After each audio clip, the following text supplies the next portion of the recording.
مرحبا رمضان مرحبا رمضان مرحبا رمضان مرحبا رمضان الحمد لولیہ والصلاة والسلام علی نبی وآلہ وصحبہ وبارک وسلم۔ قال اللہ تعالی وتبارک فی القرآن المجید والفرقان الحمید فی شان حبیبہ مخبرا وآمرا ان اللہ وملائکتہ یصلون علی النبی یا ایہا الذین آمنوا صلوا علیہ وسلموا تسلیما۔ اللہم صلی علی سیدنا و مولانا محمد معدن الجود والکرم صلاۃ و سلام علیک یا سیدی یا رسول اللہ وعلی آلک و اصحابک یا حبیب اللہ۔ حمد و تعریف و توصیف اللہ جل مجدہ الکریم کی ذات بابرکات کے لیے، رسول رحمت شفیع معظم نبی محتشم حضور ختمی المرتبت صلی اللہ علیہ وآلہ وسلم کے حضور ناز میں اپنی عقیدتوں، ارادتوں اور محبتوں کا خراج پیش کرنے کے بعد واجب الاحترام ذوی الاحتشام عالی مرتبت محترم سامعین حاضرین، السلام علیکم ورحمۃ اللہ وبرکاتہ۔ شعبان المعظم کے مبارک دن بڑی تیزی کے ساتھ گزر رہے ہیں، اور یہ وہ مبارک مہینہ ہے جس میں انوار اترتے ہیں۔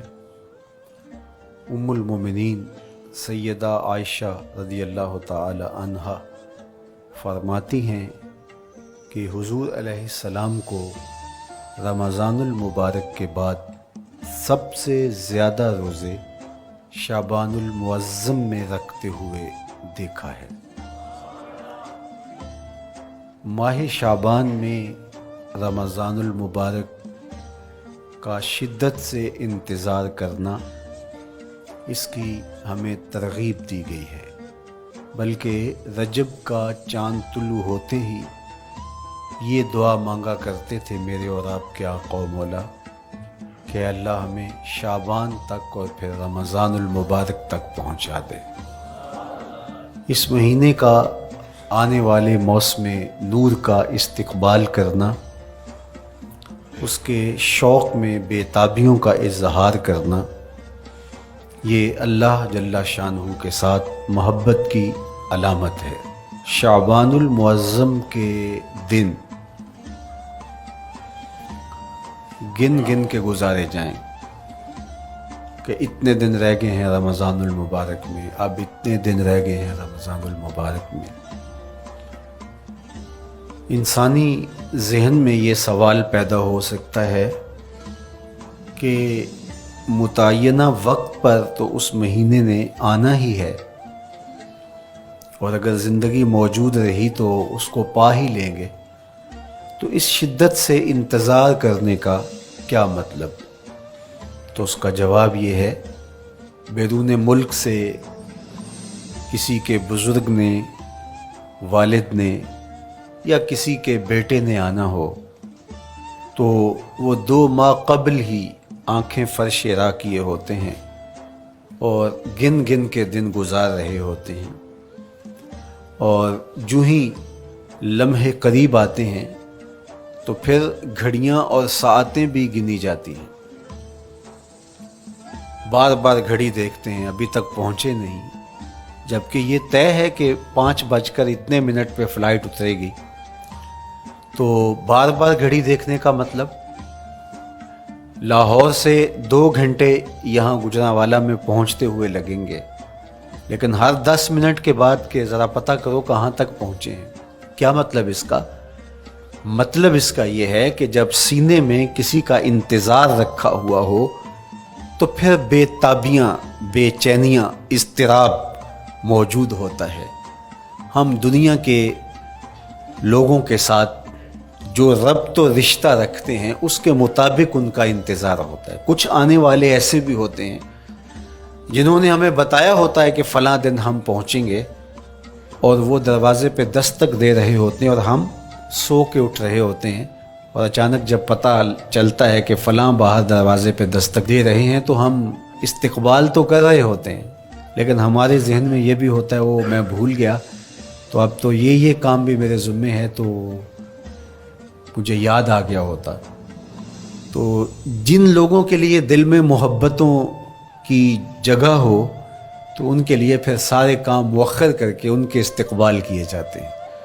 یہ مہینہ اللہ کی رحمتوں کا موسم بہار ہے، چھم چھم رحمتیں برستی ہیں، انوار اترتے ہیں، گناہ گاروں کو آتش دوزخ سے نجات بخش دی جاتی ہے۔ تو اس کا استقبال کرنا، اس کے لیے انتظار کرنا، گن گن کے دن گزارنا، لمحے اور ساعتیں بسر کرتے ہوئے بار بار ماہ سیام کا ذکر کرنا، یہ اس مہینے کے ساتھ محبت کی دلیل ہے، اور اس مہینے کے ساتھ محبت اللہ سے محبت کی دلیل ہے۔ اس لیے اس مہینے کا استقبال کرنا، اس کے لیے تیاری کرنا، اپنے گھر کو صاف کرنا، اس کے لیے اپنی اولاد کے دل میں شوق پیدا کرنا اور ماحول پہلے پیدا کرنے کی کوشش کرنا، تاکہ جو ہی یہ ماہ جلوہ گر ہو تو روزہ رکھنے کا مزاج پیدا ہو چکا ہو، تلاوت کلام مجید کا مزاج پیدا ہو چکا ہو، دیگر نوافل اور اچھے اعمال بجا لانے کی عادت پڑ چکی ہو۔ تو شعبان میں ہی اس کی تیاری ہوتی ہے، تاکہ رمضان المبارک آتے ہی ہم پوری طرح سے مستعد اور فعال ہو کر کے اس مہینے کی برکتوں کو سمیٹ لیں۔ اللہ کے محبوب علیہ السلام نے ارشاد فرمایا کہ جب ماہ سیام آتا ہے فتحت ابواب الجنہ، تو جنت کے 8 دروازے کھول دیے جاتے ہیں۔ جنت تو اللہ جل شانہ کی کرم نوازیوں کا ایک ایسا خوبصورت منظر ہے کہ آج تک نہ کسی آنکھ نے اس کو دیکھا، نہ کسی کان نے سنا، اور نہ اس کا کوئی تصور کر سکتا ہے، ایسی خوبصورت بنائی ہے۔ وہاں کی ہوائیں جب چلتی ہیں تو گرد نہیں اڑتا، کستوری اڑتی ہے۔ وہاں دودھ کی، شہد کی، مائے معین، کوثر، سلسبیل کی نہریں بہتی ہیں، موتی زمرد کے محلات بنے ہوئے ہیں۔ وہ خوبصورت محل اور وہ خوبصورت جنت کا ماحول، لیکن اس کے باوجود اس خوبصورت جنت کو، مرصع جنت کو، نظیف ترین بقعۂ رحمت کو 11 ماہ تک رنگ و روغن کیا جاتا ہے رمضان المبارک کے استقبال کے لیے، اور جب یہ مہینہ آتا ہے تو اس کے دروازے کھول دیے جاتے ہیں، اور جنت کے 8 دروازوں میں سے ایک دروازے کا نام باب الریان رکھا گیا ہے، جو صرف روزہ داروں کے اعزاز و تکریم کے لیے ہے۔ روزہ دار اس دروازے سے گزر کے جنت جاتے ہیں۔ تو آپ اندازہ کیجئے کہ اللہ نے اس ماہ مبارک کو کیا عزت دی ہے، کیا پروٹوکول دیا ہے، کیا تکریم بخشی ہے کہ نبیوں کا امام، امام المرسلین، خاتم الانبیاء، محبوب خدا اس مہینے کے لیے منتظر رہتے کہ یہ مہینہ آنے والا ہے، یہ مہینہ آنے والا ہے۔ حضرت سیدنا سلمان فارسی رضی اللہ تعالی عنہ فرماتے ہیں کہ شعبان کی آخری تاریخ کو حضور نے ایک خطبہ ارشاد کیا۔ بعض علماء نے کہا کہ یہ شعبان کا آخری جمعہ تھا، یا ہو سکتا ہے کہ آخری جمعہ 29 شعبان کو ہی ہو۔ تو رمضان المبارک سے قبل حضور نے یہ خطبہ ارشاد کیا، جو مختلف کتب احادیث میں موجود ہے۔ یا ایھا الناس، اے لوگو، قد اظلکم شہر عظیم، اللہ نے تمہارے اوپر ایک بہت پاکیزہ، پر نور، عالی مرتبت مہینہ سایہ فگن کر دیا ہے۔ شہر فیہ لیلۃ خیر من الف شہر، اس مہینے میں ایک ایسی رات ہے جو 1000 مہینے سے بہتر ہے۔